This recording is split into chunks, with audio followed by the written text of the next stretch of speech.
ભારતભરના સનાતનીઓ ખૂબ જ ખુશ છે, કારણ કે 500 વર્ષો બાદ રામલલ્લા તેમના નિજ મંદિરમાં પ્રવેશ કરવા જઈ રહ્યા છે, જેના ભાગરૂપે 22 જાન્યુઆરીના રોજ અયોધ્યા ખાતે રામ મંદિરમાં પ્રાણ પ્રતિષ્ઠાનો સમારંભ યોજાયો હતો.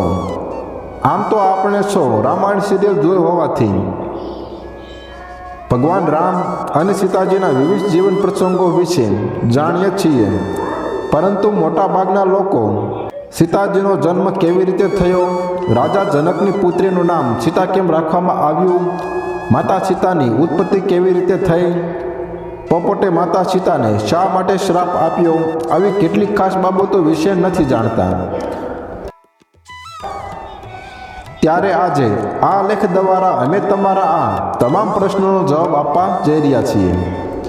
પૌરાણિક માન્યતા અનુસાર એકવાર માતા સીતાએ પોતાની સાથે એક નર અને એક માદા પોપટ રાખ્યા હતા. કહેવાય છે કે તેમાંથી એક માદા પોપટનું કેટલાક કારણોસર મૃત્યુ થયું હતું. જ્યારે માદા પોપટનું મૃત્યુ થયું ત્યારે નર પોપટે સીતાજીને શ્રાપ આપ્યો હતો. નર પોપટે માતા સીતાને શ્રાપ આપ્યો કે તે જે રીતે તેના જીવનસાથીથી છૂટા પડવાનું દુઃખ થયું, તે જ રીતે માતા સીતાને તેમના જીવનસાથીથી અલગ થવાનું દુઃખ થશે. માતા સીતાની ઉત્પત્તિને લઈને ઘણી માન્યતાઓ અને કથાઓ પ્રચલિત છે. મહર્ષિ વાલ્મીકી દ્વારા લખાયેલ રામાયણ મુજબ એક સમયે રાજા જનક ખેતર ખેડતા હતા. તે દરમિયાન તેમની નજર એક યુવતી પર પડી, જે બાદ તેઓ આ બાળકીને પોતાના ઘરે લઈ આવ્યા અને તેને ઉછેરી. હળના આગળના ભાગને સીતા કહેવામાં આવે છે અને ખેતર ખેડતી વખતે રાજા જનકને પુત્રી પ્રાપ્ત થઈ હતી. તેથી માનવામાં આવે છે કે રાજા જનકે તે કન્યાનું નામ સીતા રાખ્યું હતું. જો કે માતા સીતાને અન્ય નામોથી પણ ઓળખવામાં આવે છે, જેમ કે જાનકી, વૈદેહી વગેરે.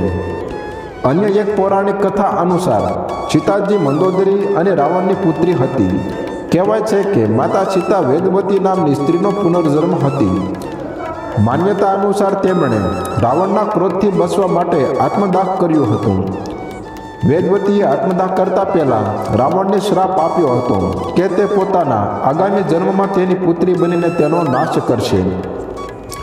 સમય આવે રાવણની પત્ની મંદોદરીએ એક પુત્રીને જન્મ આપ્યો હતો. આ જાણીને રાવણને વેદવતીએ આપેલો શ્રાપ યાદ આવ્યો, જે બાદ રાવણે તેની પુત્રીને સમુદ્રમાં છોડી દીધી હતી. કહેવાય છે કે સમુદ્રની દેવીએ તે કન્યાને ધરતી માતાને સોંપી હતી.